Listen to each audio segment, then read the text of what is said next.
Morning. It's the last day of March. March 31st, 2023, and it's Friday.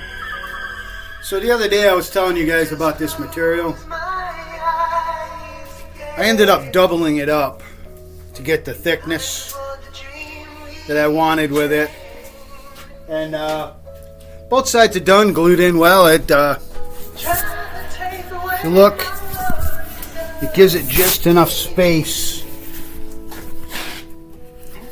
And again, I may just glue a piece of something right in there, some black molding, but I don't think I need it. I think I'll just leave it alone. So the radiator's coming along. Just got this set in here right now. So with some old fence posts, some parts out of the camper that I took apart, the van truck camper, piece of the shroud, some old bracket stuff that I had. I made all of this, and it's got the radiator secured in. I take 2 bolts out.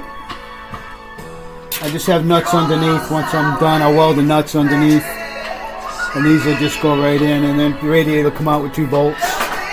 The top hose works out fine. I just got to make a bracket that'll come up off of here to support it up. The bottom hose I had to cut in 2. Then I put a piece of 1.5 inch PVC in there, and I'll put a couple of clamps on that. And where it rolls over the frame, I'm going to roll the frame, the top of the frame down so that rides smooth on the top. And I think it'll be okay. Looks like it's going to work out okay.